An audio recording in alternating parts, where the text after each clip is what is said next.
তো প্রিভিয়াস ব্লগেই তোমাদেরকে দেখালাম শান্তিনিকেতন পৌঁছানোর ভিডিওটা, আর এই ব্লগে তোমাদেরকে দেখাচ্ছি সেদিন পৌঁছে কোথায় কোথায় গেলাম। আমরা 2:30-এর সময় লাঞ্চ করতে গেছিলাম, আর 3:30-এর মধ্যে লাঞ্চ শেষ করে একটু বিশ্রাম নিয়ে ওই 5টার দিকে আমরা বেরিয়ে পড়েছিলাম কঙ্কালীতলা কালী মন্দিরের উদ্দেশ্যে। এটি হলো শান্তিনিকেতনের একটি বিখ্যাত কালী মন্দির তথা 51তম সতীপীঠ। এখানে সতী মায়ের কাঁকাল অর্থাৎ কোমর অংশ পড়েছিল।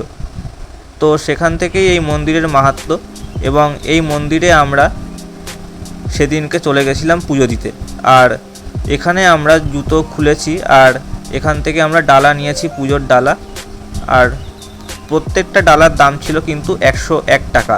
আর তারপরে এখানে দেখো জয়মা কঙ্কালী নামটা কত ফুটে উঠেছে লাইটের মাধ্যমে। আর ওই জায়গাটা হচ্ছে মন্দিরটা, মানে গর্ভগৃহ। আর ওখানে মোমবাতি দিয়ে সবাই পুজো করে। ওখানে পাশে একটি জলাশয় আছে, সেখানে মায়ের কোমর অংশটা কিন্তু রয়েছে। আর পাশেই ছিল একটা শিব মন্দির, সেই শিব মন্দিরেও আমরা চলে এসেছি।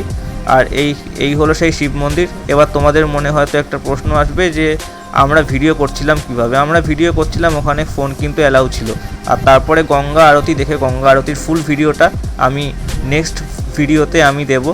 তো এই ভিডিওতে দিলে ওটা লং হয়ে যাবে, ওই জন্য ওই ভিডিওটা আর এই ভিডিওতে ইনক্লুড করলাম না। তো আমরা চলে গেছিলাম তারপর পৌষ মেলায়।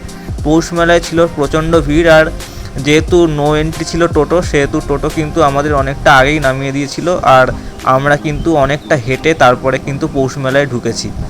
আর এখানে দেখো নানা রকম দোকান ছিল, যে দোকান ছাড়া অসম্পূর্ণ জিলিপি গজার দোকান সেটা তো থাকবেই। আর তারপরে বাদাম ছিল, এদিকে ছিল হচ্ছে জামা কাপড়ের দোকান, হস্তশিল্প ছিল, রয়েছে কটন ক্যান্ডি। আর তারপরে যেটা দেখলাম সেটা ছিল হচ্ছে রাইডস। এখানে অনেক রকমের রাইডস ছিল, আমরা টয় ট্রেন চড়েছি। তো ওই ভিডিওটা তোলা হয়নি। তো দেখা হচ্ছে নেক্সট ব্লগে, ততক্ষণের জন্য ভালো থেকো।